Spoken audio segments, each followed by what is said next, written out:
Hello, this is Ryan. I'm coming to you from the future. In the original airing of this episode, we had the song This is the Law of the Plague by Diamanda Galas right here. In order to respect the rights holders, we've removed it from the episode. I recommend you find This is the Law of the Plague by Diamanda Galas and give it a listen. Thanks for understanding. Hi, and welcome again to, this is episode 17 of the Clive Barker podcast. I'm Ryan, and with me today is Jose. Hi. Today, for site news, so I spent all of last weekend putting the new episodes onto another host. So unfortunately in iTunes it's redone, so if you put a review for us before, it's gone. So if you want to review us again, that would be awesome. We're also looking for sponsors. If anyone's interested in advertising, just let us know. And now it's time for the Occupy Midian Report by Crystal Rain, sponsored by www.bringbacknightbreed.blogspot.com. Fans of Nightbreed and members of Occupy Midian continue to receive wonderful news with all the screenings that are coming up of the Nightbreed Cabal Cut. The next screening will be in Canada on July 19th at Tiff Bell Lightbox in Toronto, Ontario. Monster Mania Con 22 in Cherry Hill, New Jersey will also be screening Nightbreed, the Cabal Cut, August 17th through the 19th. There are also several screenings coming up in the United Kingdom. In London on August 24th at Fright Fest. In Derby on September 28th at the Derby Quad. In Cardiff on September 29th at Chapter Arts Centre. In Winchester on September 30th at the University of Winchester. In Manchester on October 5th at Grimm Up North. So far, we have had 3 screenings in the past in the United States. These screenings were in Charlotte, Los Angeles, and Chicago. If you have been to a screening or plan on going to a screening, please join the Occupy Midian group on Facebook to discuss the Cabal Cut with other fans. OccupyMidian.com has also been updated some more. The site's really starting to feel complete. They now have some links on their homepage to press releases about the Cabal Cut. They also have trailers, videos, a frequently asked questions page, and of course they have the information for the screenings on a page. While you're there, you can join OccupyMidian.com's forums. The link to the forums can be found in the top right corner of the homepage. And if you haven't, there's a link to the petition on their homepage towards the bottom. Please take a moment to click that link, go over to the petition, and sign it for us. Also, the leading actress, Anne Bobby, who plays Lori in the Nightbreed film, recently did an interview with Fangoria. It's a wonderful interview. I just finished reading it. Fangoria published it on their website, fangoria.com, on July 10th. For more press, blog, and other online info about the Nightbreed Cabal Cut, be sure to keep a check on our Scoop It magazine at scoop.it/bring-back-Nightbreed. And as always, keep spreading the word. If you are on Facebook, join the Occupy Midian group. Have a blog? Please give the film and screenings a shout out. When discussing the Cabal Cut on Twitter, please use the Occupy Midian hashtag so that we can keep in touch with each other and bounce our ideas off of each other and our thoughts and reviews and, get in touch with people who are like-minded and who have seen this film, somebody to get excited with. I can't wait to see more fan reviews based on the upcoming screenings. If you've done a fan review and you want to see it on the Scoop It magazine, be sure to share a link on the Occupy Midian group, or there's also a page, Bring Back Nightbreed. You can share it on there, and that'll definitely be sure to bring it to my attention so I can get it on the Scoop It magazine. And as always, a huge thank you to the support of all the fans who have helped to make our journey go much quicker than we had originally anticipated. Thank you all. Another thing, actually, this is kind of some news that hasn't been shared before about Occupy Midian. I had a long talk with Russell last week about how do we raise money, because that's the question everyone's asking. How do we, now that we know that it's okay to raise money to create the Blu-ray and DVD, how do we do it? So the answer is, to start with, is T-shirts and posters. OccupyMidian.com is going to start selling them, but you can already buy posters at the screenings. So as we record this, they just had their first screening in Chicago, and the next one is going to be today, which when you're listening to this, it's probably already over.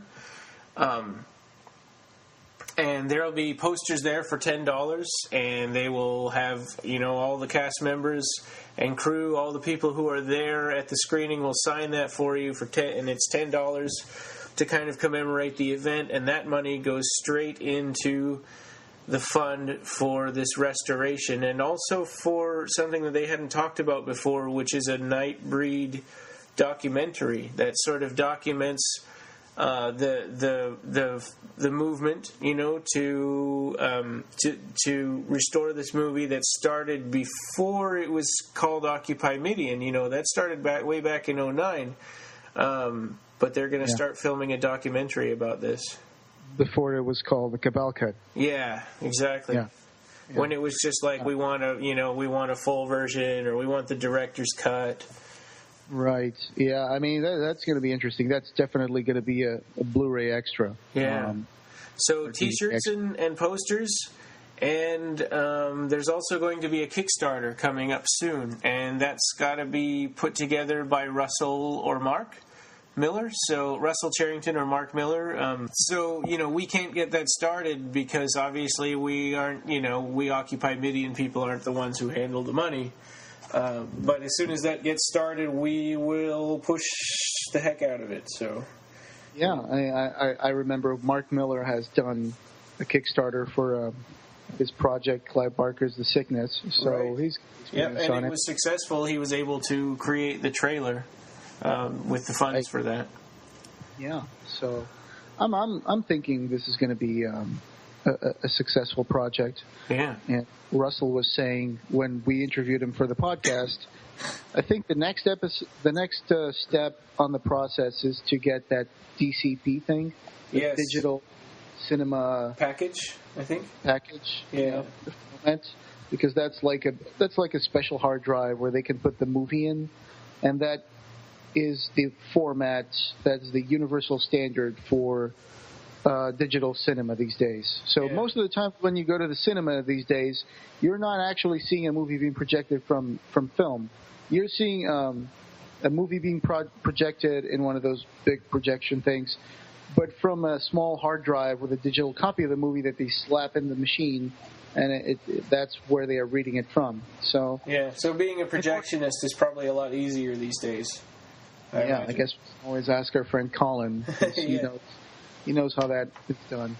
So that's the other thing. The other part of the restoration that he was talking about doing, because up until now we kind of figured the version that we've seen is about as good as it gets. But Russell had discovered that there's a process that you can do, and he, this is an example that I've used before, but he brought this up himself.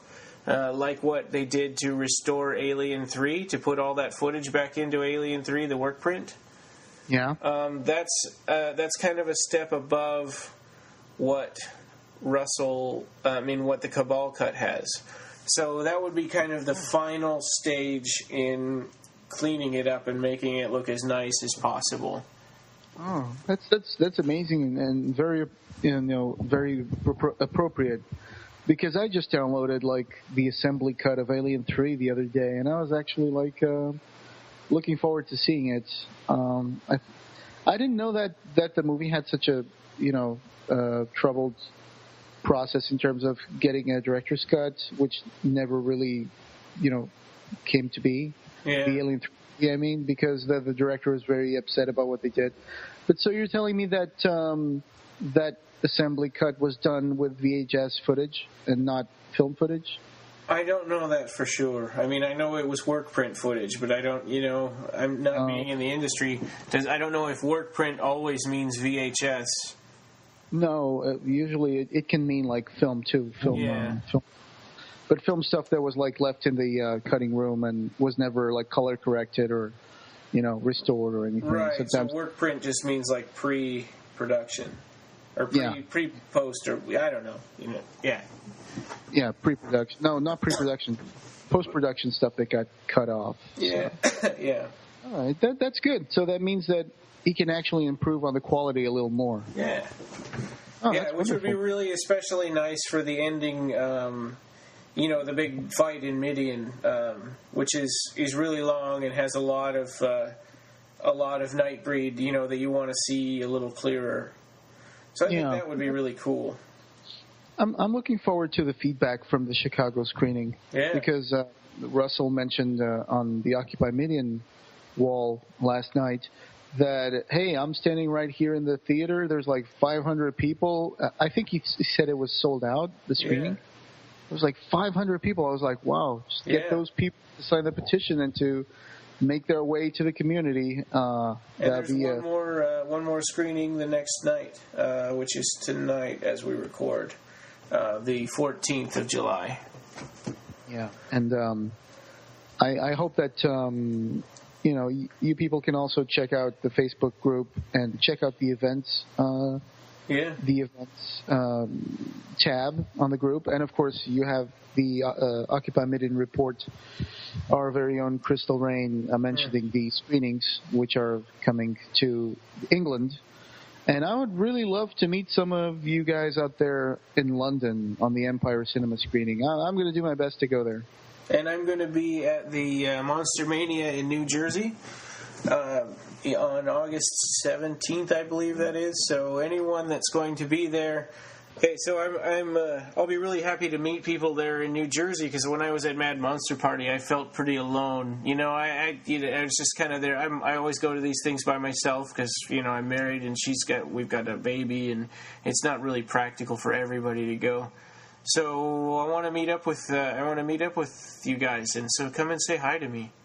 And I think we need to have an Occupy Midian meetup.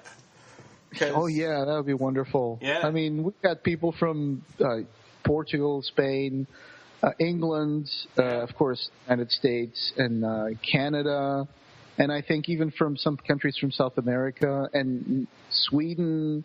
And Christian, who made the official Occupy Midian website, he's going to be at Monster Mania in New Jersey. So, I'm looking forward to meeting him in person. He's been really cool. And the Occupy Midian website, occupymidian.com, has got a ton of new stuff on it now. So. Oh yeah. I've just registered on the forum yesterday. Yeah. So there's already threads, like common threads, starting up there. So. Discussions and everything. So, and these are things that they've been working on putting in place for a long time, but now it's all unlocked and it's all there. Yeah. I mean, I was excited about it. Like, I think we mentioned about on other episodes, we mentioned that, hey, we know about all these features, but we can't really tell you. And we were like checking into the website and seeing all these forums, galleries, and I was like, wow. Yeah, and there's streaming clips of the soundtrack, and there's just an archives and all of the all the events are there too. It's really cool. And so, there's a link to the Clive Barker podcast. Oh yeah, really? Yeah, okay. It's the second one right after the link to the Revelations website. That's awesome. That's awesome. Thanks, Christian, Russell. Thank you guys. Whoever controls the website also. So yeah, everybody listening to this, please go there and, hey, register on the forum. I mean, I know a lot of people out there aren't, big Facebook fans, so this is your chance to actually get into discussions with other people. Yeah. And, the forum won't get started if nobody registers on it, so, you guys can go there and definitely be a part of the community at the official website. Yeah, and it's brand new, so you'll be kind of its inaugural members if you get on there now. And you can't beat that new website smell. Yeah. So, sorry, I have a cold. I don't know why. It seems like I'm sick on all of these things now. This is what happens when you have a baby that's in daycare. You get sick all the time. A little clogged up from allergies. So traveling will do it to you too. You've been away in California for a month. Yeah, I needed to get some airborne before I got on that plane. You know, they recirculate that air, and it's just like sick people everywhere. Yeah. Yeah, well, and even just going to a different place, you know. I remember when I lived in Japan for a quarter. I went to college in Japan, and as soon as I got there, my second day there, I was walking down to the grocery store, and I just passed out on the street, and you know, and then I woke up, and I had to like crawl back to my apartment. Oh my gosh! I got this horrible flu that lasted like 2 days. The dreaded it's just Asian flu. it's just, you know, going somewhere new where you haven't been exposed to their, you know, diseases. Yeah. So, speaking of diseases, can we start with the plague? Oh, well, first we have some Clive Barker news, a little bit. Oh, yeah, right. Yeah. So, on DeviantArt, as everyone knows now, Clive Barker's art is there. Were you a member of DeviantArt before this Clive thing? No. I mean, I would go on there to look at, you know, Matt, who was on our episode 2 times ago. I would go on there to look at his stuff. But that's the only exposure I've ever really had to DeviantArt. I had an account there for like a few good years. So oh, really? I only put like a couple of things up, and then I think I removed them. But I never really bought any prints through that service, so I'm wondering if anybody knows how good those prints are. I have no idea. That's a good question. I mean, it seemed like there was a Clive Barker print that was for sale for 99 cents. And kind of made me wonder, maybe it was a typo that somebody did it that way? Could be, I don't know. Maybe it was $9.90. Yeah. So, yeah, I guess it depends on the artist, because I'm sure that the printing services are done by artists themselves instead of the website. So really, it will probably be different from artist to artist. Well, it's a cool way to support Clive Barker without money going straight to a movie studio or a publisher. Absolutely. So I'm planning on checking that out after we do the episode and see what kind of prints they have out there. Yeah, I've been sort of relegated to the garage when it comes to putting up new posters. Yeah, the house is now like baby pictures and oh, really? Yeah. I mean, and I get one room, the room that we have the TV in, I get to put up posters in there, but I've kind of run out of space, so all the posters that aren't framed, I hang up in the garage.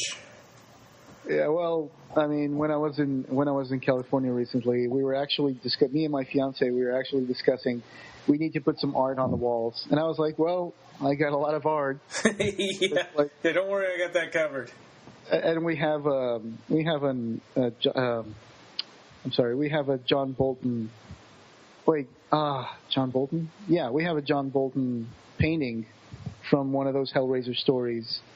You put that the on. Painted one for the Crusades. And there's like this horrible looking Cenobite in the page. And I was like, well, this can go on the bedroom. And she actually was cool with the idea. Oh, yeah, really? She actually, wow. Yeah, okay, we have to put that in the bedroom. Yeah. And I'm like, well, I got a bunch of like art from Hellraiser and Nightbreed and stuff. I mean, I don't know if I'm ever going to frame all that stuff, but I definitely have enough art to put on the walls. So is she a Clive Barker fan? Oh, you know what? She's seen some of the movies from Clive Barker. Yeah. Actually, in our vacation, I was trying to get her to watch Lord of Illusions because we found it on Netflix, but then I found out that it was the cut version. Really? It was not the director's cut. So yeah, that thing still exists somewhere. Then that's interesting. I think that the version on Netflix is a short version, so definitely I said, well, I can get you a better one. Yeah. So we were watching the director's cut, but unfortunately we were watching it on a work night, and she had to work the next day, so we didn't get to finish watching the movie. But I'm sure that she'll finish watching it. And the resolution is not great on the DVD either. I went back and rewatched it and like, whoa, this is like a videotape that somebody recorded onto a DVD. Really? I don't have that experience with my DVD. Huh. Yeah. It was 96, right? I mean, so That was like when the very first DVDs were coming out. It's like, the very first DVD I ever bought was Highlander. Maybe the DVD transfer that you got was not a good one. My DVD looks pretty amazing. Huh. I mean, maybe they've done more than one version of it. I really wish that there were a version of Lord of Illusions on Blu-ray, though. That would be awesome, because just that scene at the Pantages Theater. Yeah, it's got all that bright, vivid color. Stunning. Yeah. I mean, just Swan's entrance into the stage on Pantages Theater, that would be wonderful. And we talked about this before, but it's like Hellraiser gets all of the glory with his movies. When you think that even like Hellraiser 9 Revelations even got a Blu-ray edition, I'm like, that's frustrating for me. Yeah, but at least that piece of crap never went into the theater. Yeah.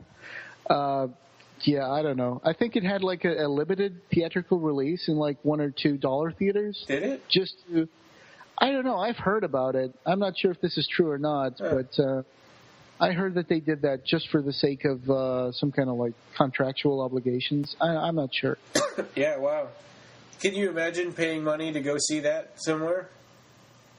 Yeah, I can't even imagine. I would feel like really, really frustrated.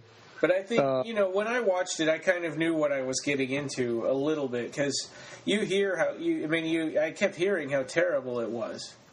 Well, yeah, I follow that process, like, absolutely. I even knew what days they were shooting. Because but I think the majority of people who go to see a movie in the theater probably don't. It's probably one out of everybody in the whole theater that would even understand, how terrible this thing is that they're getting into. Yeah. Well, it's Hellraiser 9, so after a while, there is that. There's that law of diminishing returns. But they didn't actually call it Hellraiser 9. No, I remember Doug Bradley joking about this after Hellraiser 3, that they started using the colons, so it started making like Hellraiser : Bloodline. Yeah. That's when they decided that after you reach 4, maybe it's a good idea to stop putting the number on the movies so you don't turn people off from watching. They do that same thing with the Halloween movies and the Nightmare on Elm Street movies and Friday the 13th. I'm a pretty, I like that classic idea of having like the number on the movie. Yeah, I do too. It's part of a series. It makes it more straightforward. And it's more honest. Yeah. I mean, people can count anyway. I'm a huge fan of the Nightmare on Elm Street series. I got a box full of the whole series of the movies. I watched them all in a marathon, but really the only one I like is number 1. Well, yeah. I mean, the series degenerated into this campy thing, but but it has its own charms. Freddy is so scary in number 1. He doesn't say much. It's just like, this is God, and he's got his claw. He doesn't make puns or kill people with the Nintendo Power Glove. Now you're playing with power. Yeah. I know but when I was a kid, I saw the first one, and I was one of those kids who would never be able to sleep with his arm hanging out over the bed afterwards. Okay. Like, I was always afraid that something was gonna reach out from under the bed with some claws and like scratch me or something. Well, that premise is terrifying, that you can't go to sleep or you're gonna die. Yeah. It's like, because you can't escape that. I mean, even just like Heather Langenkamp's character drinking all that coffee and trying to stay awake, and Johnny Depp, screws up and doesn't, Yeah, it gets turned into a blood fountain. Yeah. So, but going back to the news of Clive Barker, I noticed that the Revelations announced that recently Clive has put up a lot of new stuff on DeviantArt. Yeah. Put like over 20 new pieces or something. Yeah. There's a handler that takes care of that for him. He mentioned her. And Yeah. If Yeah, you go to he's not exactly super computer savvy. I mean, he does Twitter, which is pretty awesome, but that's just within the last, maybe, 5 years? Probably less. Sure. It says here, Angela, who handles my art. So That's cool. Says, hey, hi, everyone. I'm announcing that I've invited friends and colleagues to post in my journal to share information and insight with the Deviant art community.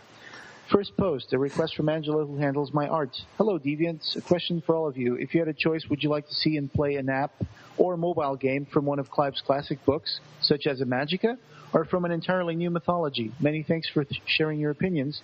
Best, Angela. Huh. So, that's an interesting question.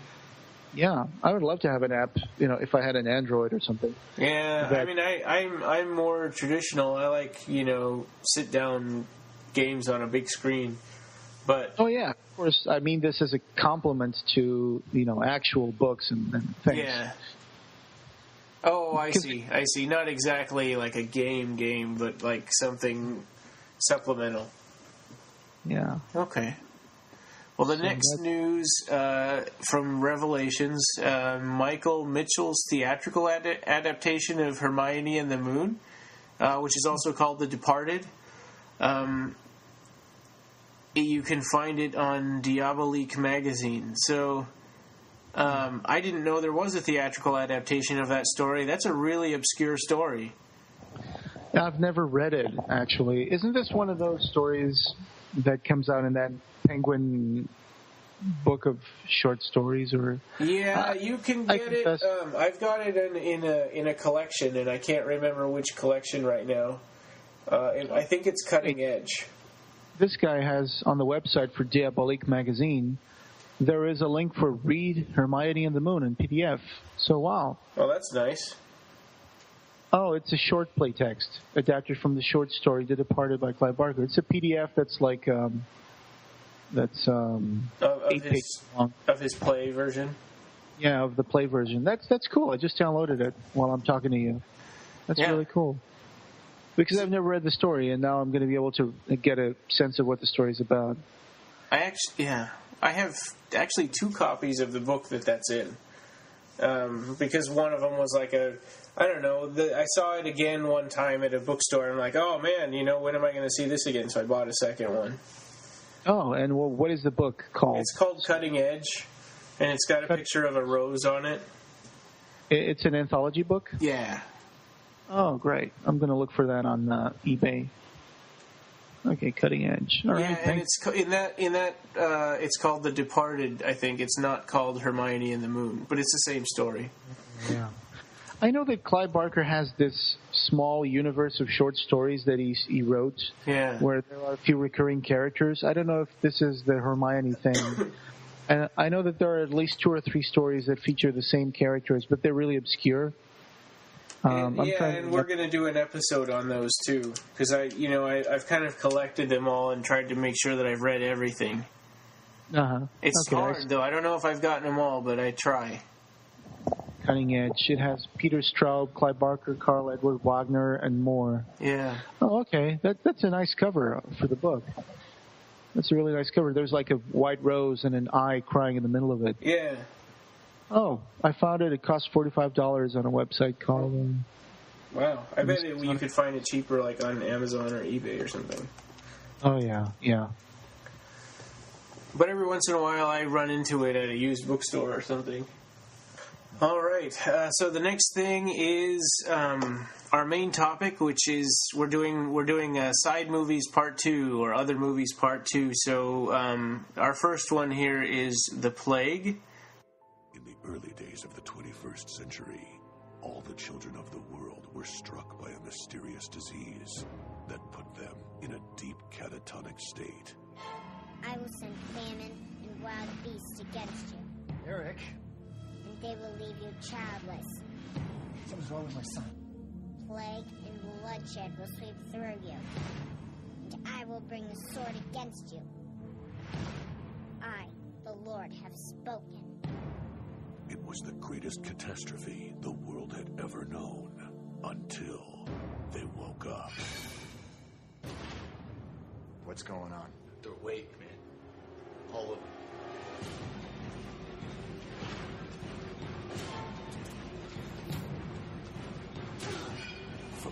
of horror, Clive Barker. You will get out of this alive. Let's go. James Van Der Beek. Get down. The Plague. On DVD. They're learning.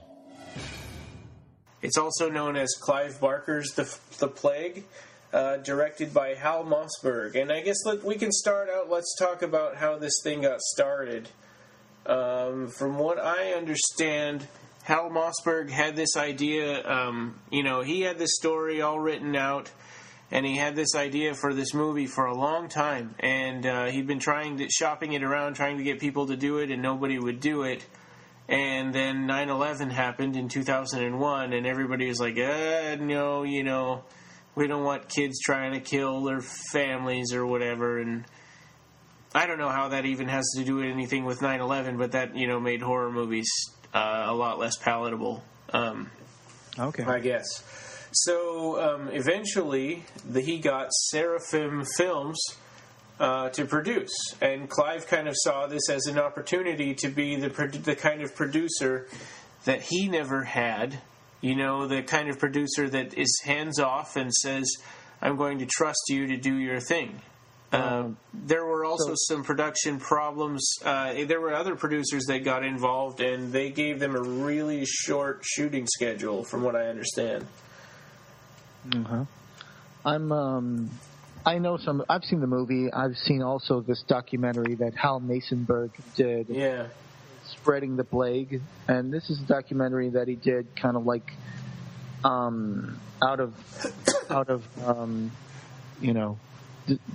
he was really upset about what happened to his movie. I think this was his first attempt at being a director. And Sony distributed the movie.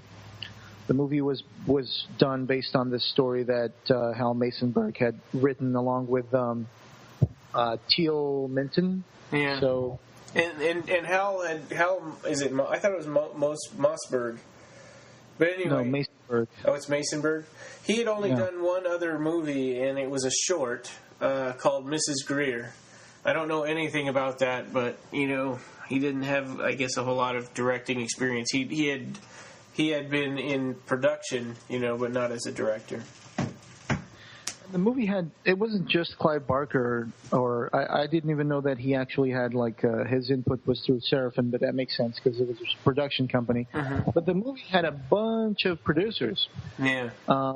Executive producers. There was Michael Almug, Rob Casey, Joe Daly, Anthony DeBlasi was a producer, executive producer on this movie. Corey May, Chris Severnich, Zach Tobacco, Dama Wetsuck.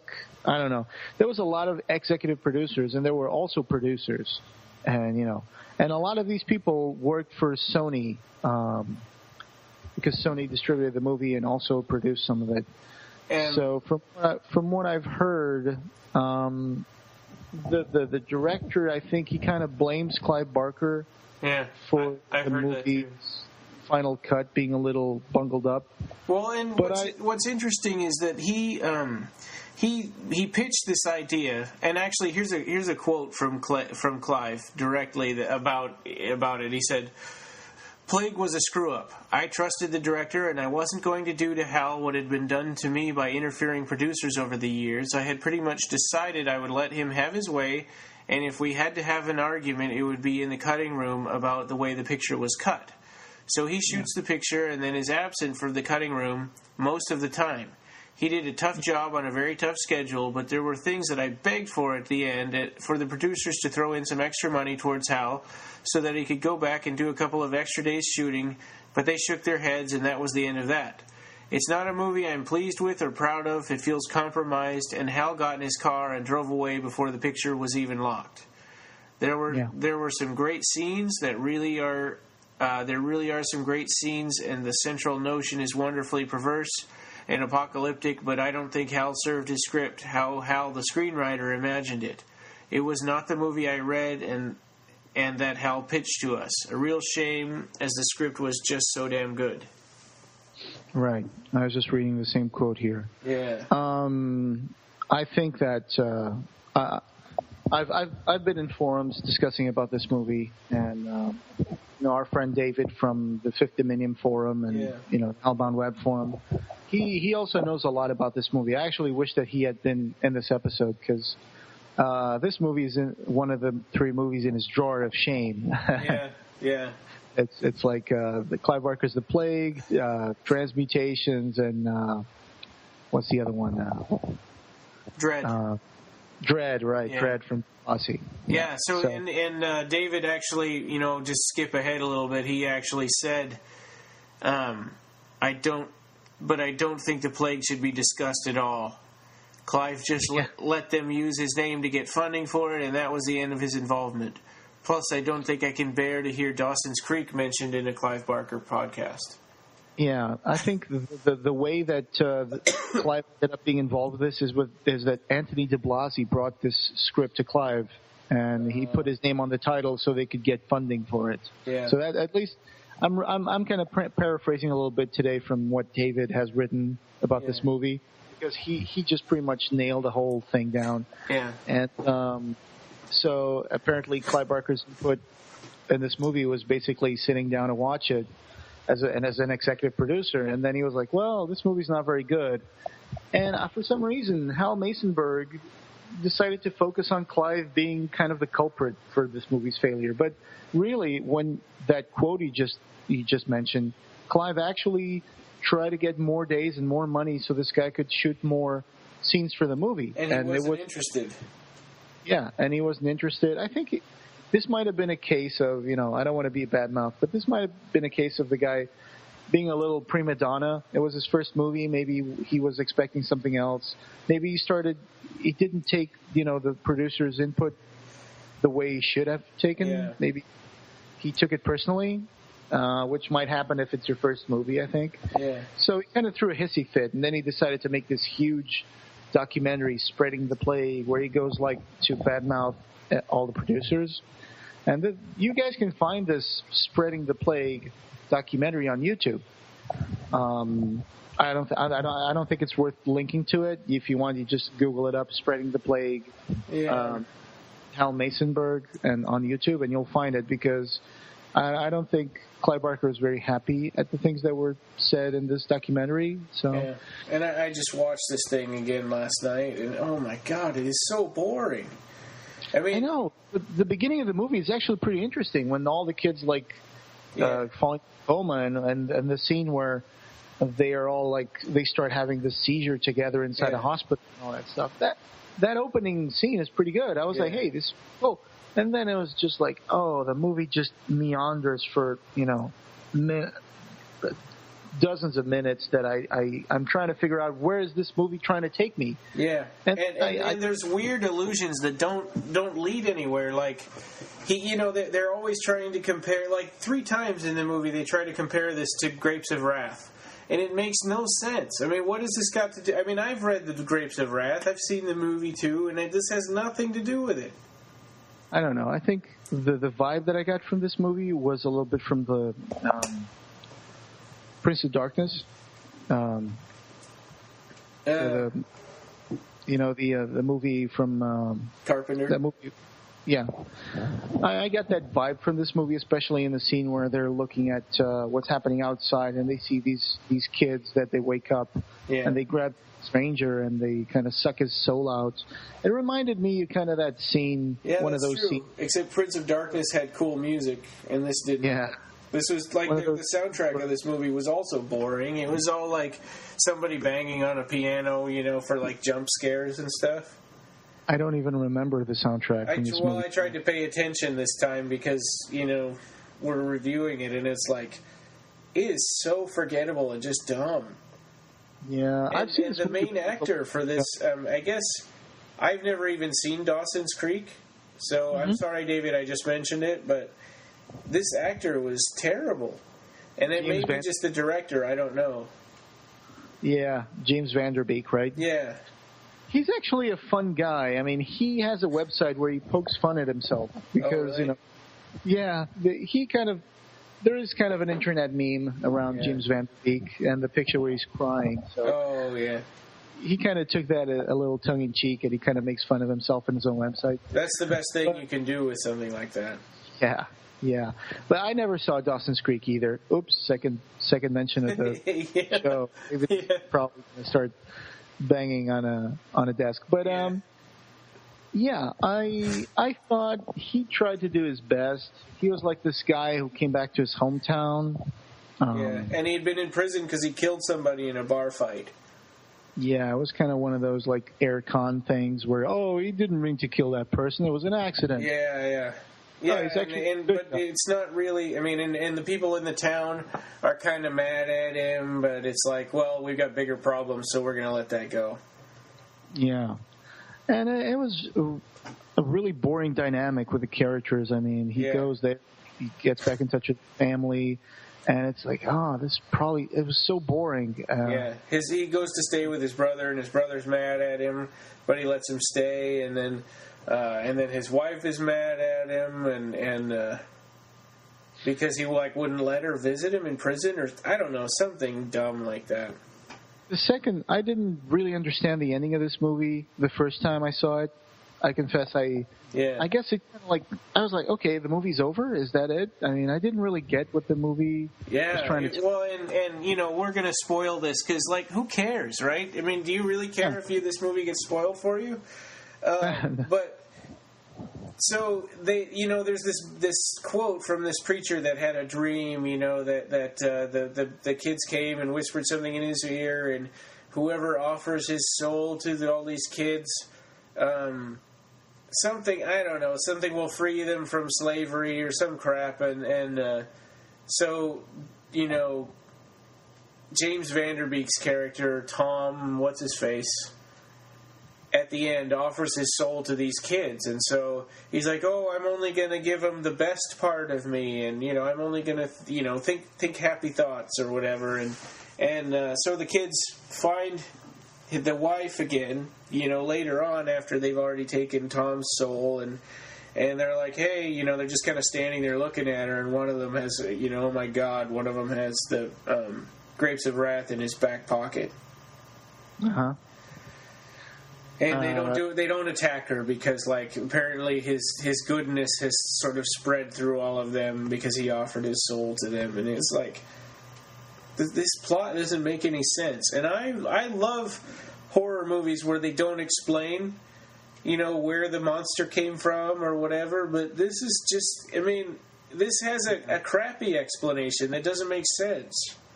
Yeah, the storyline of the movie is that in 1983, all the children aged 9 years or less fall into a coma at the same time. Yeah. The children remain in the coma for the next 10 years, and all children born during this time are born into the same state. Well, 10 years later, Tom Russell, who was played by James Vanderbeek, who was in prison after killing a man in a fight, is released from prison and returns to his hometown, where his older brother has a son in a coma.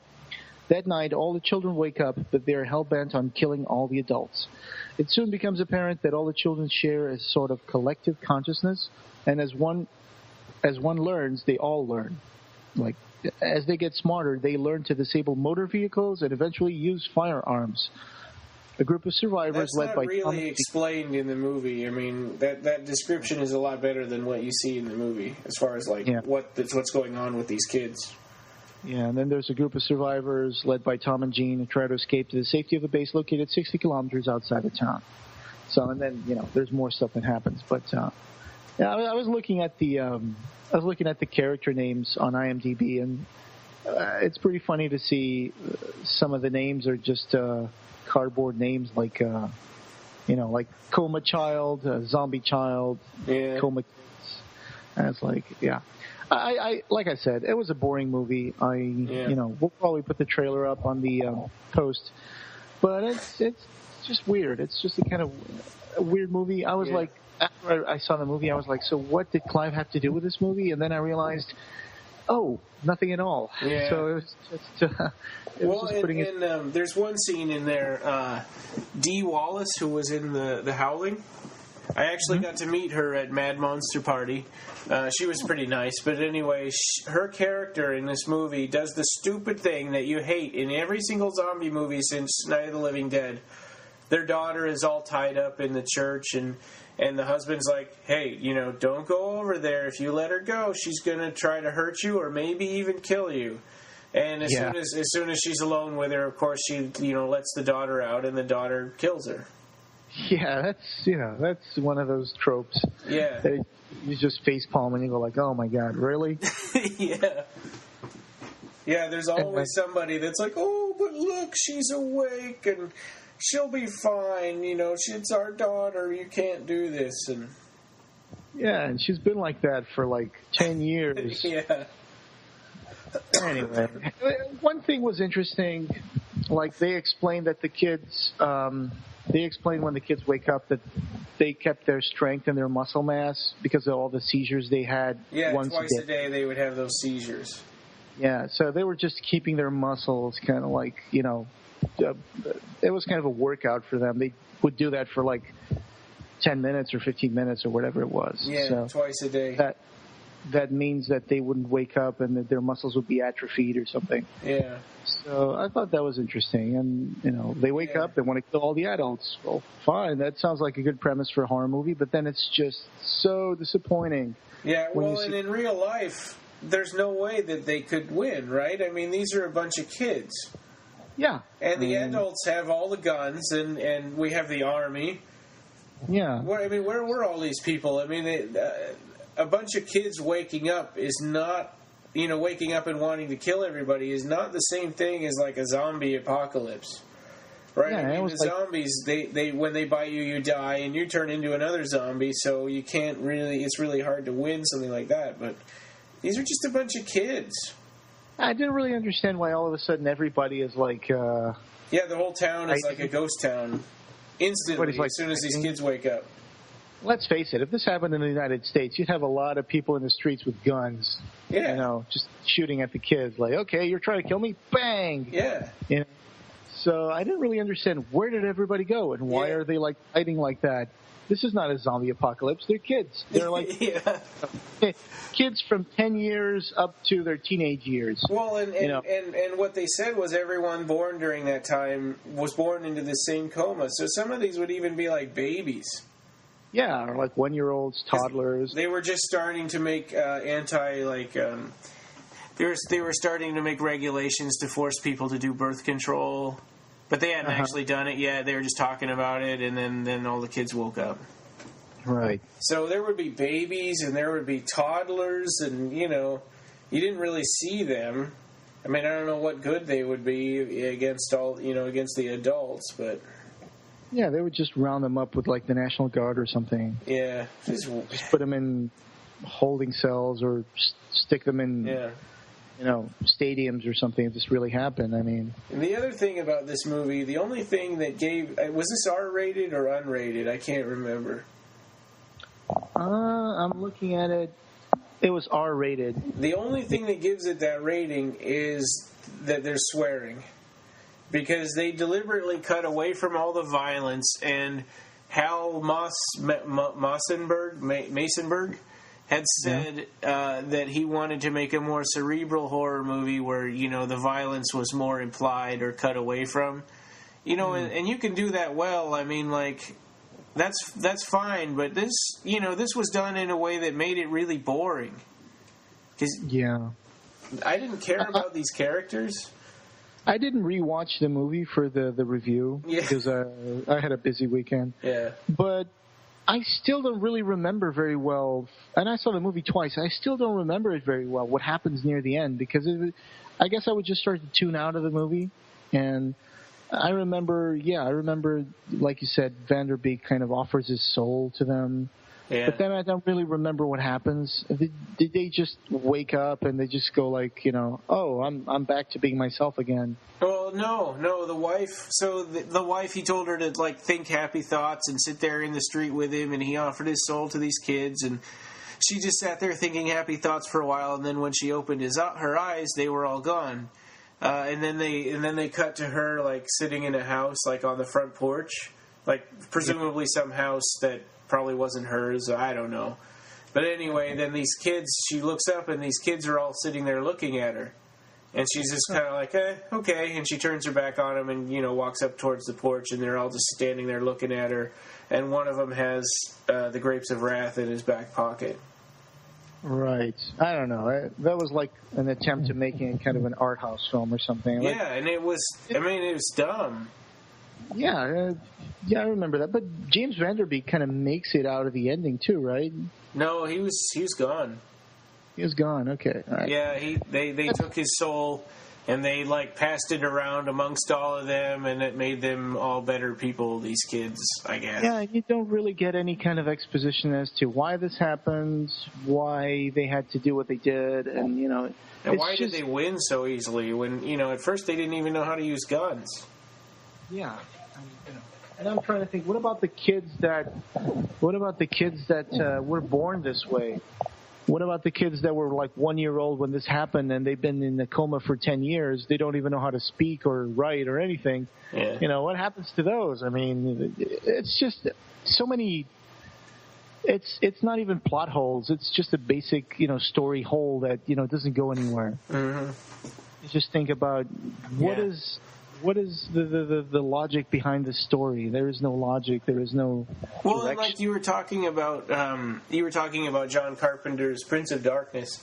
I mean, that movie is like, it's got similar kinds of weird things about it that, don't make a whole lot of sense.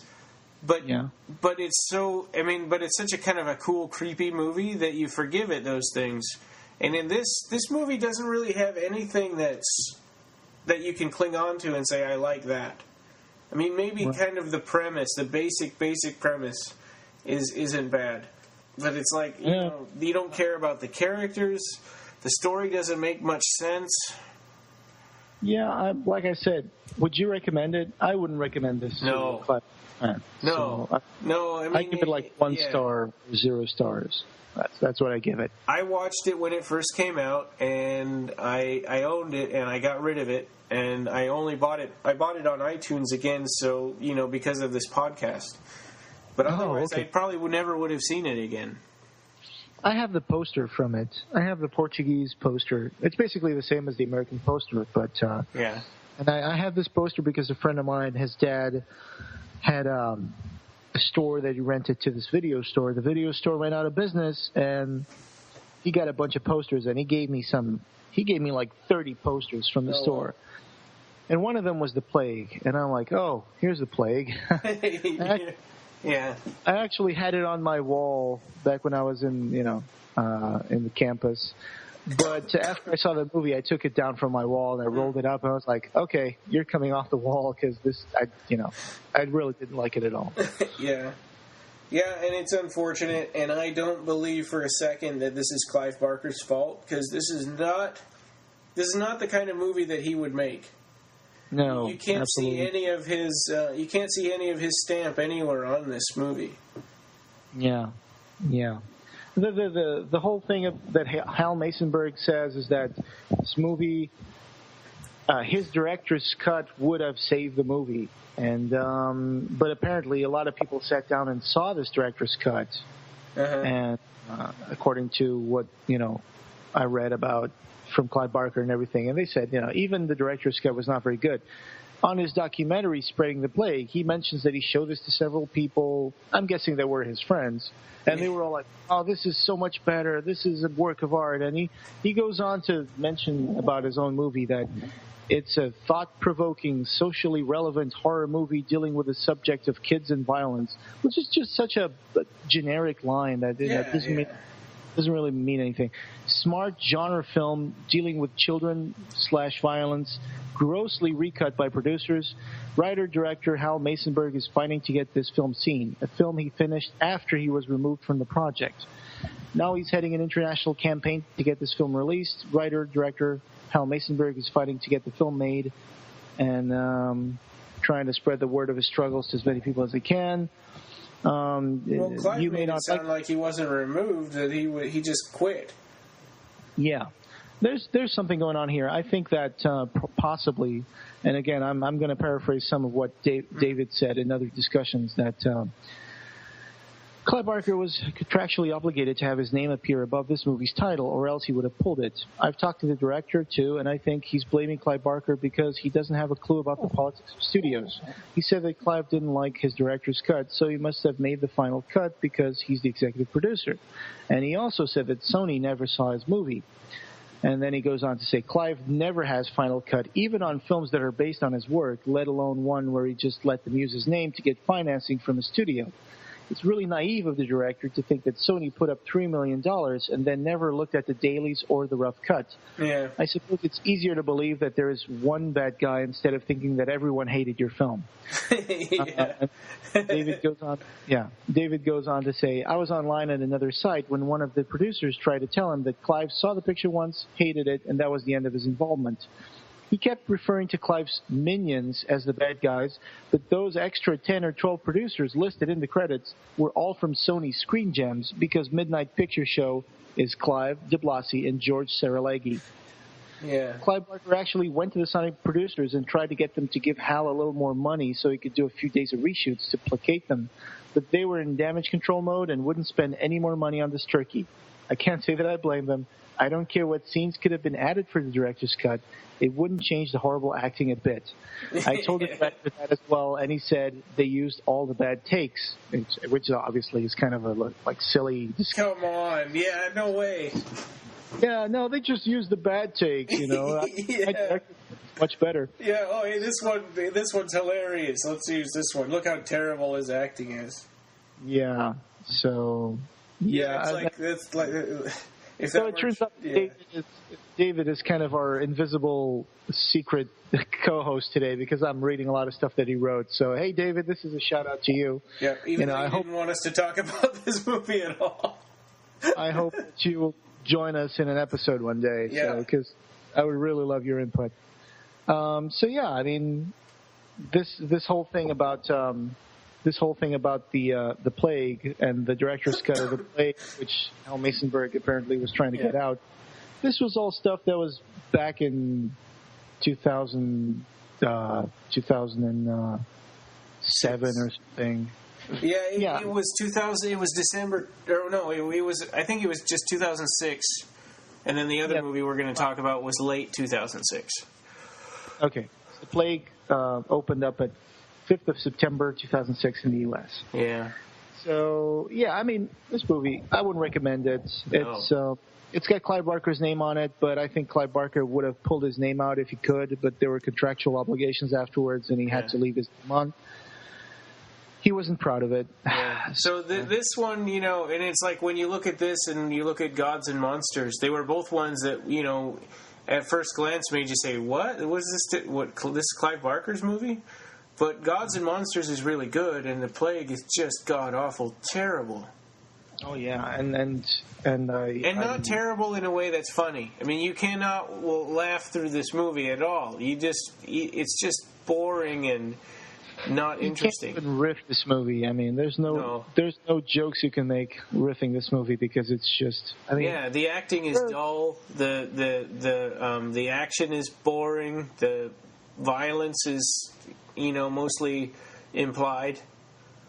Yeah. And you know, it's not like I really, you know, look forward to, like, the gore in movies, but this is, I don't know. It's all like, that's the most interesting thing that you could watch, and they cut away from it. Yeah, it's just kids, man. It's just kids. Yeah. Kids trying to kill their parents and... Yeah. And it's like if a 10-year-old puts his hands on your head... you know, or runs up and puts his hands around your throat, you know, you're dead.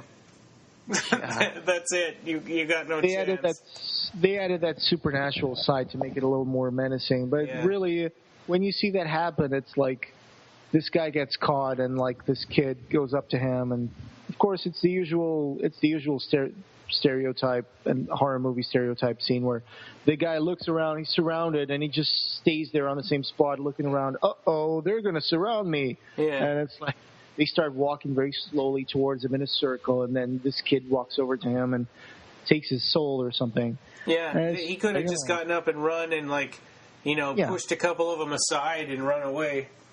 Yeah, I mean, it's just that bad. It's like, they're surrounding me. I better stay put on the same spot until I can't really escape anymore. Yeah. So, it's a little weak. Yeah. I remember, what was the tagline on the movie? "And the children shall lead them," or something like that. Yeah. So, well, don't spend time don't waste time watching this movie. I wouldn't recommend it. This is a sort of a curiosity, I guess, if you're following Clive's career. But that's really all it is. It's sort of a footnote. Yeah, it's a bump in the road in the movies that Clive Barker was involved with. Yeah. And that's pretty much it. Okay. Which the next one is really good. I really enjoyed the next movie. So next one is Valerie on the Stairs, and there were two. This is directed by Mick Garris.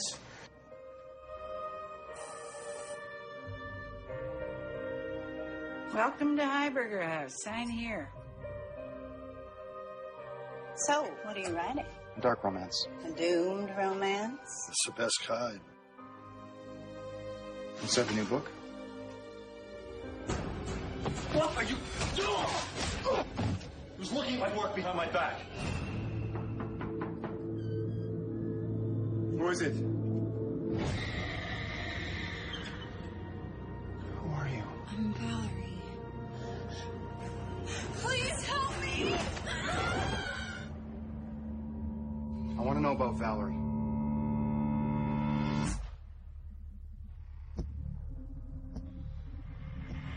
I can't have her. She belongs to the beast. Why? Because we wrote her that way. I'm going to finish your story for you. Of course you are.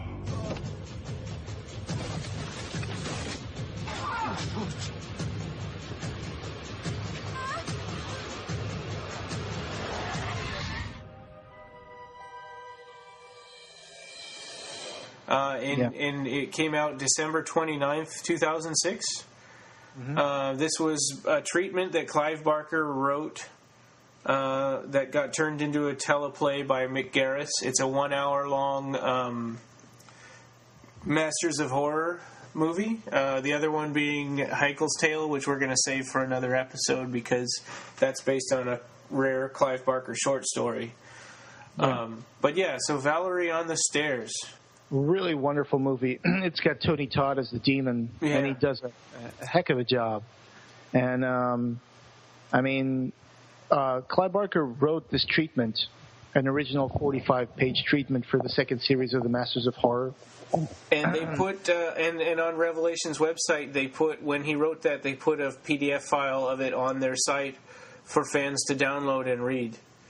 Yeah, it's a 5-part PDF treatment put up. It's amazing because the movie is like 50 minutes long, and Clive made a 45-page treatment for Mick Garris to make a script out of that.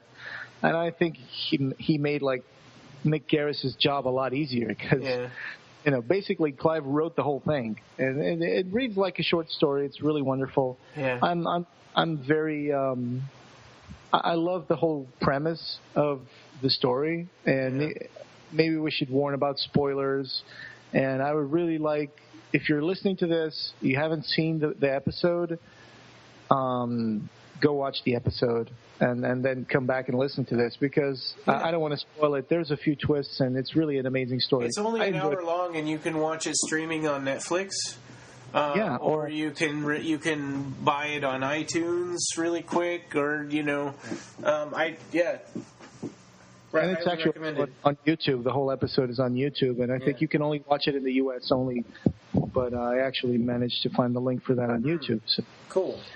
YouTube sells movies now. I didn't know that. Yeah. Rent and stuff like that. Yeah. Yeah. So, Rob Hannessy is the main character, and this guy is a failed writer, and he discovers Heiberger House, which he's applied to, and he's finally allowed to get in because one of the other tenants of Heiberger House committed suicide. So now there's an opening, and this house, its purpose is it's a place for struggling writers to have to be able to work and get free room and board. Yeah. You know what came to my mind immediately after I started watching this episode? It was that Hellraiser comic book story called Blood of a Poet. I don't know if you've read it. Yeah, I know what you mean. It reminds me so much of that story, because I wonder if that was in Clive's mind when he was writing this story. Because that story is also about this guy who wants to be a poet, and he moves into this house that, some rich guy left behind this request that his house would be turned into a boarding house for writers. So basically, it's very, very close to the story. Yeah. Of course, in that story, Blood of a Poet, it's more about Cenobites and Hellraiser, and this one is just about the power of imagination. Yeah, and I think where Mick Garris kind of really shines is having a sort of a really close, sort of claustrophobic almost set with a whole lot of, with a bunch of kooky characters in it. Yeah, Christopher Lloyd is in this episode. Yeah, just he was in Quicksilver Highway. Yeah, and he plays this little funny failed writer as well. He's there. He's probably one of the oldest guys there, and he's never been published in his life. I'm like, wouldn't it be time to give it up? Well, he was published once, right? He wrote a story that got turned into a movie. Yeah, they discover that, but but nobody, as far as everyone else is concerned, he'd never been published, because if they'd known, they wouldn't have let him in. Yeah, but we're talking about some guy who's like in his late 50s, and he's still trying to get published. And I'm like, maybe he should make a career change. Yeah, well, maybe he took a break for a while and then came back to it. This guy Hennessy, he goes there, and right off the bat, there are a few funny moments in the funny, but I like them. Funny moments in the beginning of the movie when he's saying, "I'm going to get published or die trying," and it's funny because he's moving into a house where the other guy committed suicide. Yeah, and she says, "Careful." That's what the last guy said. Yeah, that was a really cool moment there. Yeah. And she asks him, "So, what do you write? Horror? That kind of stuff?" And he's like, "Oh no, I would like to reach people's hearts." And she's like, "Oh, people's hearts kind of guy." Yeah, and it's funny. He's got like no. He's got no humility, I guess, about it. Like, he just puts it. Whenever anybody asks him what he's writing, he's like, "Oh, it's a story about love," and it's more personal. And he acts like he's pitching to all these people that are just rolling their eyes and like, "Oh, give me a break." Yeah, well, the other characters are also very unsympathetic. Yeah, well, he should have just said, he should have just been non-committal or something. That's what I would have done if I were him, but. As soon as he moves into the place, immediately, like when he's meeting the people, immediately there's someone who just starts like being all aggressive, like the woman. I forgot her name, but there's like a woman there, and she's like very, very. I would use the word, she's very aggressive and she's very self-spoken. So he wrote like 5 books and he hasn't been published yet, and. He's trying to and this movie has sort of a twist, like a Sixth Sense type of a twist that you learn at the end, and it makes it interesting to kind of go back and see if you can pick up on any little nuances about it that make it, I mean, we're going to spoil this, but it turns out that he's a fictional character. Yeah, he starts having these hallucinations, and he starts listening to this woman asking for help. Valerie. That's why it's called Valerie on the Stairs, because he comes out of his room and he sees this woman on the stairs, and she's like, "Help me!" And when he approaches her, he finds an empty wall in the shadows. Yeah. And that keeps going on, and he keeps like getting more and more dragged into the whole fantasy of it. Yeah, and Valerie spends most of her time naked in this movie. Yeah, naked or just wearing like a flimsy little sheet or something. Yeah. And he actually manages to follow her one time, and he follows her to this hidden room where there's like this demon, and he kind of like has his hold on Valerie. Yeah. And demon is played by Tony Todd. It's this amazing character he's all black and he's got like these horns and a tail and stuff. And it's a really cool demon character. I mean, yeah, I asked him about how that was on when at Mad Monster Party. And he said. It was funny. He had said, he said, why can't they make this body paint that's warm? Because getting your balls sprayed at 5:00 in the morning isn't fun. To not sprayed at 5:30 in the morning is not pleasant. He said that. Yeah. Yeah, and right. He said, don't quote me on that. So sorry, Tony Todd. I just quoted you. Oh yeah. So, and there's a secret in the house. I mean, all the guys there have this. Well, most of the guys in the house have this secret that it's kind of a conspiracy at first. You kind of think, oh, there's some kind of conspiracy going on here, because they're all very secretive about their projects because they don't want anybody to know what they're writing about.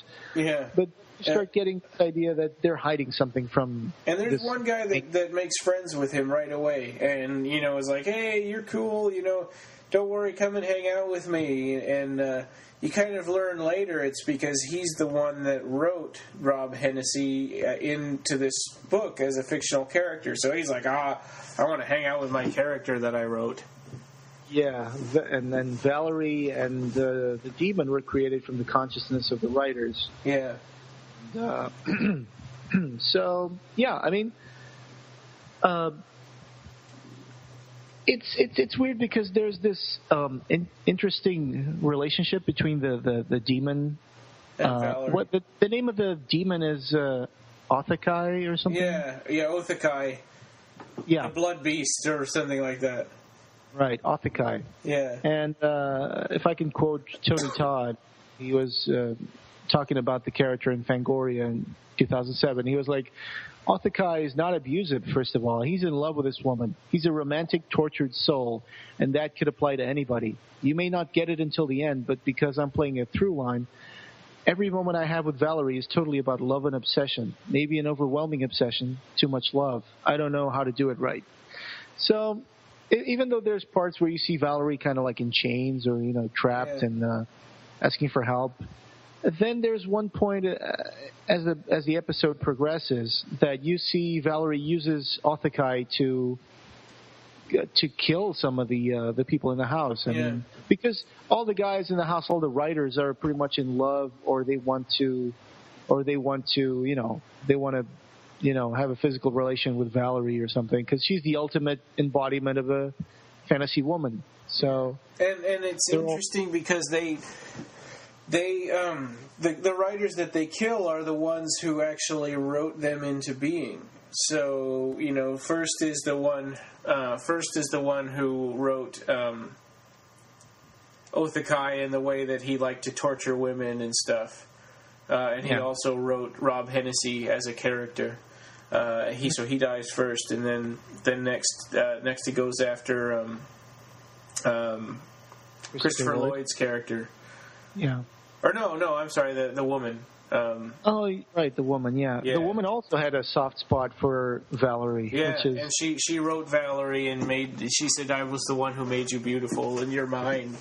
And that makes her really angry, and it's like, that's it, Occupy, go kill her now. Yeah, I think the only character that Valerie is actually interested in is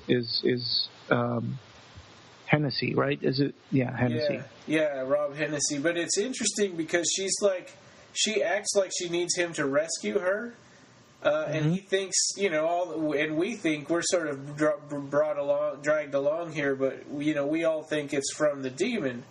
But really, what she's saying is, rescue me from fate. From this story. I want to have a real life. I want to live my own life. Yeah, but then at the end of the movie, she's the one that warns him not to go outside, not to leave the story as it is, Because, after these murders happen, and then, like I said, you should watch the episode if you haven't. Yeah. We're not going to, take you by the hand and tell you all that happens in the episode, but as the episode comes to the end, you start to realize that Rob wants to rescue Valerie, bring her into the real world so they can be together. And ultimately, what happens is that he pulls her from Occupy's dominion, and he tries to bring her out into the real world, and he wants to take her into the rooftop of the building, and all of a sudden he finds himself pushing her by the hand, and once he comes out of the building into the terrace, he discovers that the only thing left in his hand is a bunch of pages. Yeah. And then he looks at it, he rips open his shirt, and it's like he's got a bunch of pages that are like his chest, and there's a cool effect where he looks at his hands, and there's his hands are all white, and there's the typewritten text on his hands. His skin becomes like a typed page and stuff, and then he just realizes that, oh, I am a fictional character too. And he turns into a bunch of pages, and they all sort of float away. Yeah, and then what's the last thing on the page that falls into the screen? It says, Rob Hennessy never became a published, or so it was that Rob Hennessy never became a published author.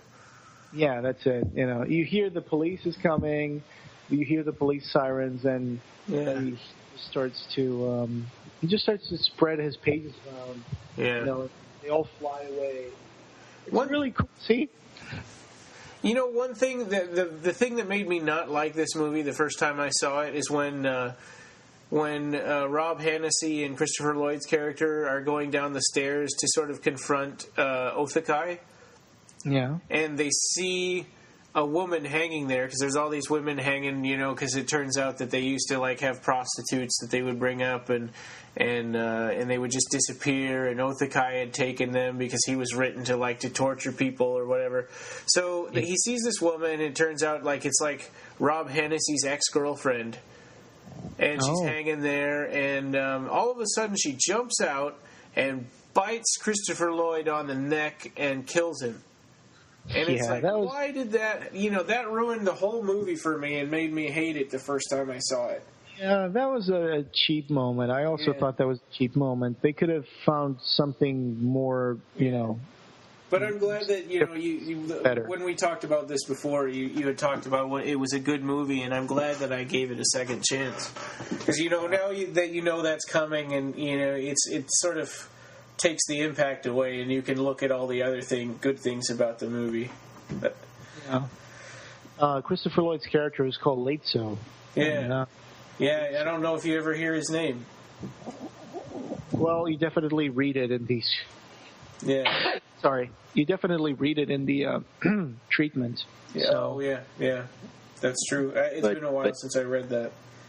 Yeah, and Valerie, you get this sense of duality from her as well, because even though Occupy holds her prisoner, it's like she kind of enjoys her own imprisonment. Yeah, and she uses him. She knows how devoted he is, and she uses him to do whatever she wants. You actually see Occupy like pining for her. Yeah. It's like, I want you so bad, and she's like, well, and it's interesting because it's who's slave? I mean, is Occupy as much a slave to Valerie as she is to him? Well, and they both sort of have this awareness that this relationship that they have is written, and that there's another world that they're not, that they want to be a part of, and he still loves her and stuff, but they also want to be free. I really enjoy the Masters of Horror. Mick Garris did a wonderful job. Just yesterday, I was looking at this website called Reddit, and Joe Dante showed up there to answer questions to the fans. Oh, wow. And somebody asked him, so how did Mick Garris set up this whole Masters of Horror thing? And it was really interesting because he actually explained, well, he invited us all, and we all met at this table, and, he started telling us that we could do basically whatever we wanted because this was going to be for cable. And so that we could make as brutal, as shocking as we wanted. People had a lot of fun doing the Masters of Horror. And so, I mean, this one was done by Mick Garris himself. Yeah. Along with the other Clive Barker one, Heichel's Tale. Heichel's Tale. He also had done Chocolate, Mick Garris, for the first season, I think. I haven't watched any of the non-Clive Barker ones. Oh, really? Oh, there are some really good ones. You should watch Carpenter's episode, and the one with the little demon that is born into the clinic, and there were a bunch of good episodes. You should watch Masters of Horror on Netflix or something. Okay. There's even one by Takashi Miike. That is really, really gruesome. You should watch that. But you should watch it by yourself, maybe, because some of these episodes are really, really. They can be pretty impressive. Like I've seen all of them. Dear Woman, Sick Girl, Heckle's Tale. They're all great episodes, and you got some really cool names doing episodes like Joe Dante and. Didn't Don Coscarelli do one? Yeah, Don Coscarelli from Bubba Hotep and Phantasm. Yeah, he also did an episode. But really, I recommend the one that's with the little demon that's born in a hospital room. Yeah. And this woman, I kind of forgot what I think it takes place in an abortion clinic. So I forgot the name of it. I'm trying to figure it out here. But yeah, I definitely recommend these episodes. Heckle's Tale and Valerie on the Stairs. I enjoyed Valerie on the Stairs much more than Heckle's Tale, to be honest. Yeah. Okay. Well, anything else on Valerie on the Stairs? No, just that you should definitely check out Clive Barker's treatments on Revelations. We'll add a link to the show notes. And watch the Masters of Horror. I think you could buy it on DVD individually, or you can just stream it on Netflix if you want to. There was some stuff on IMDb that was sort of interesting.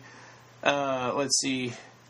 The director credited on the movie poster is Alan Smithy, which is, most people know that's the name a director uses when they don't want their name on something. Oh yeah, the poster that's on the Christopher Lloyd characters room, right? Yeah, it's really cool. I wish I had that poster. It's done in this kind of like retro vintage style. Yeah, that's a cool looking poster. And then also they said in trivia the number of Rob's room in Heiberger House is room 217, which 217 is that haunted room in The Shining. Oh, okay. Yeah. So it's kind of an interesting little thing, I guess. I still think it's pretty much very, very similar to the comic book story Blood of a Poet. Yeah. Except, of course, that there's no Valerie or Demon, and instead you have the Cenobites in a lament configuration. But the whole thing about a house where failed writers can move into and have free board, it's very familiar to me. Yeah, and the power of all of that creative energy not going anywhere or pent up. Yeah.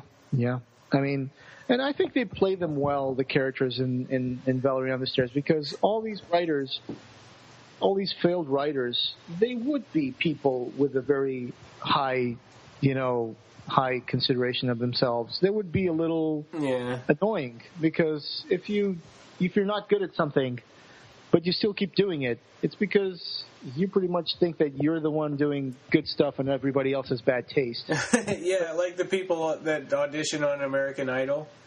Yeah. I only watched the first couple of episodes because I think it's hilarious how much confidence some of these people have that go up there and they're just awful. Except it takes probably even more of an inflated opinion of yourself to actually write. It's more of a commitment to write a book, and people say it's not good, we don't want to publish it. And you keep writing books until, you finally get published. Yeah, it's like that line from The Simpsons that Milhouse says, "My mom thinks I'm cool." Yeah. So, in that case, it's very appropriate. So, I really enjoyed Valerie on the Stairs. I would give it like a 7 out of 10. Yeah, star. That's pretty fair. Definitely recommend that and all the other Masters of Horror episodes. It's a really cool show. Yeah, and as I was watching, I guess one more thing on Valerie on the Stairs, as I was watching it through the second time, actually this would be my third time, but I was paying close attention to the character of Rob Hannessy to see if there were any little subtle hints that he was a fictional character. And I guess sort of his flat, melodramatic performance, maybe. All the other characters in the house seemed like real people, but he was like this good-looking, frustrated, kind of fakey person. Yeah, I mean, the whole... it's like he doesn't have many memories or something. He doesn't feel like a very fleshed out character, I guess. Right. And kind of like hints that he might not have an actual life or story behind him. Yeah. One other thing that I would like to mention is that the demon, Occupy, it kind of reminded me, because there was once an introduction to the Books of Blood that Clive Barker wrote, and there was one section of the introduction which was removed when the book came out, but then they put it back in on clivebarker.com, the old website, and they said, well, this is the rare unedited introduction to the Books of Blood. And in it, he mentioned, Clive Barker mentions when he went to a visit to the Halloween parade in Los Angeles, which was quite an event.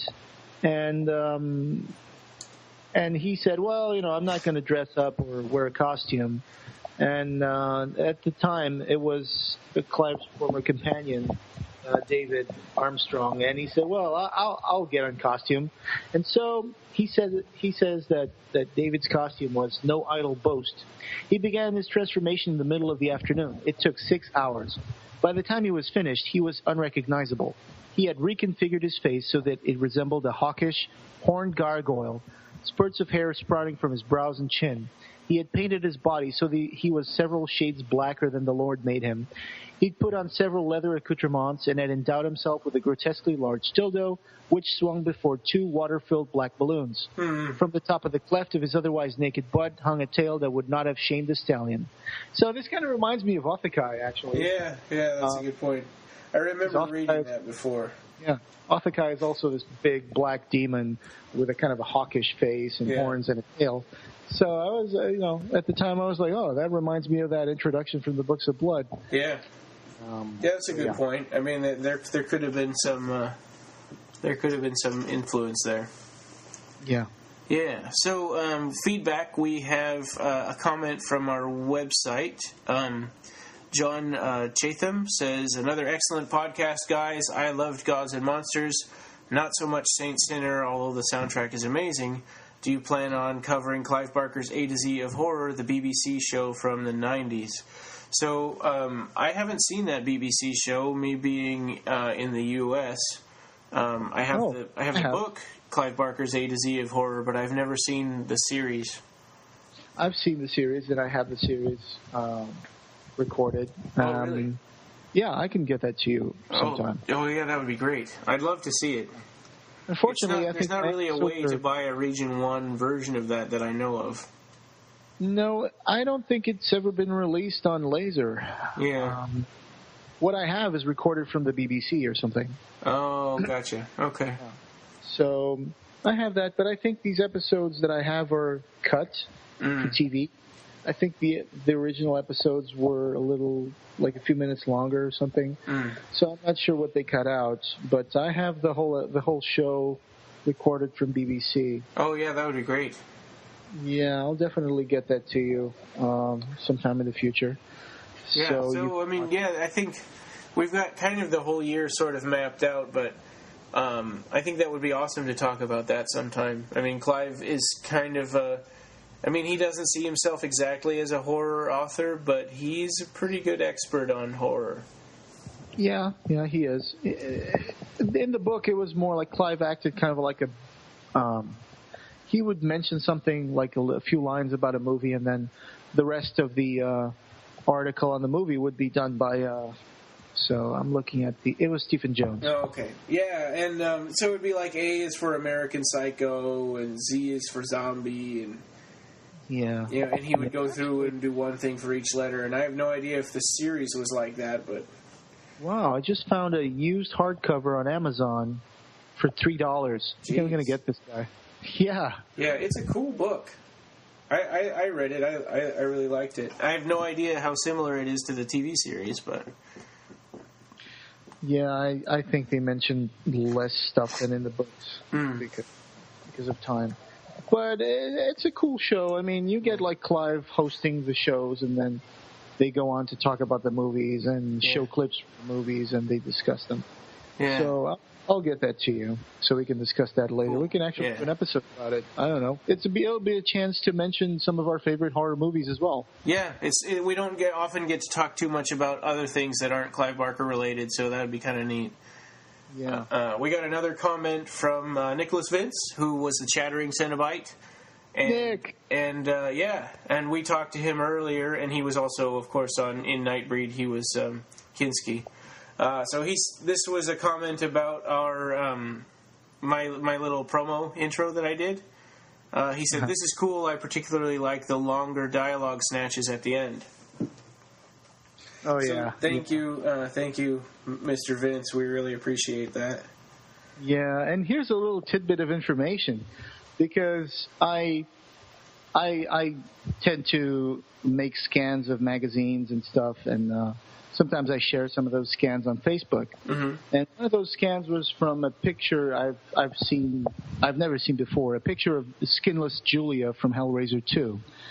And I posted that on my Facebook, and I tagged Jeff Portis on the picture, and I asked him, "Hey, Mr. Portis, can you tell us something about the makeup process and how many pieces this was done in, and anything you'd like to share?"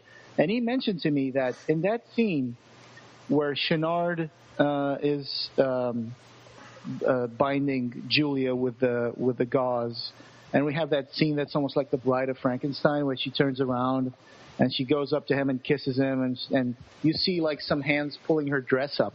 Yeah. And those hands were Nick Vince's hands in the shot. Yeah.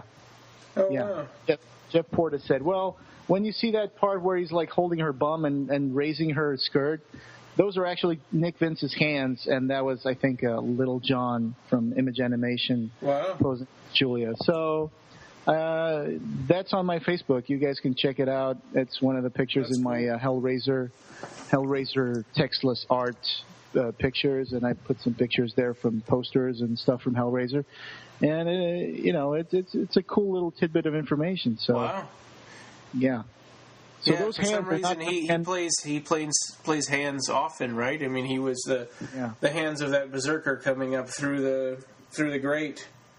True, yeah. That grabbed so Lori. Those hands are not from Kenneth Crennan. Those hands are from Nicholas Vince. Yeah. It's really cool. I'm looking forward to meeting him and Simon Bamford, and for the first time in person. We talked to them on our podcast, but now I get to meet them in person at Monster Mania. I wonder if they're going to be at the Empire Cinema one in London. That would be wonderful. I would hope so. I mean, since they live in England, it would be great. Yeah. So I'll do my best to go to that one in the 25th of August. So we only have one more comment from Facebook, and this is Joe Skeen said, "Please have Roger sing Twinkle Twinkle Little Star." So unfortunately, Roger didn't make it this time, but we'll save that, and we'll try. You did ask if anybody wanted Roger to sing a song. Well, the last time we had technical problems, and yeah, right. Yeah, for some reason Roger's song got cut out last time, so we have to keep on trying. Yeah, but hey, check out YouTube for Dr. Zombie with an X, because that's his cool horror host alter ego. And of course we all met through the forum that Roger runs, the Clive Barker forum. It's timewinds.com/Clive/forum, and you need to I think to log in. He needs to approve you or whatever, just to keep spammers out of there. But once you're in, it's a good place for really in-depth discussions about Clive Barker, and that's part of the inspiration that I had for starting this podcast to begin with, was all the cool people there. Yeah. And the neat discussions that we had. And David, man, he knows so much. He's just too shy to be on our podcast, but he's been a good source of information for us. David, would really like to have you on an episode one day. So if you're interested, I know you want to be more like a listener, but we'd really like to have your input on something. Yeah, one we day. can call your phone. Yeah. So think about it, will you? Yeah. So you can find us on the web at clivebarkercast.com. On iTunes, we started over, so we need new reviews. You can find us on Facebook, and we're also in the Occupy Midian group. On Twitter, we're at BarkerCast and at Occupy Midian. The forum we just talked about of Rogers is timewinds.com/Clive/forum. And the official website for Occupy Midian is www.occupymidian.com. You can hear more from Crystal Rain at www.bringbacknightbreed.blogspot.com. Yeah, so our next one, and we had talked about Occupy Midian on this thing that I'm trying, and we'll see if it works out or not. But it's Occupy Midian on location. So I've asked somebody's agreed to record some fan feedback and Q&A stuff for us from the Chicago screening that just is happening right now, and if that pans out, then we'll be putting that up. And the next episode where we're talking about stuff is going to be unused scripts. So, okay. Scripts that were like seriously rewritten or unused or completely different. Ended up being completely different by the time they came out on the theater, or they just never got used at all. So that's kind of the next thing that we're going to be talking about. But in between there, also, I'm going to be trying to do some Occupy Midian on location. These may not be full 2-hour episodes. They might be little short things, but it'll be fun. We want to keep up with the screenings and keep everyone informed about the progress of the movie. So many times these things fizzle out, but this one's not going to. Hello, this is Ryan again. In the original airing of this episode, we had the song Halfway Down the Stairs recorded by Robin the Frog from The Muppet Show. In order to respect the rights holders, again, we've removed it from the episode, and I recommend you find that episode of The Muppet Show with Robin the Frog singing Halfway Down the Stairs and give it a listen. Thanks for understanding. And this podcast, having no beginning, will have no end.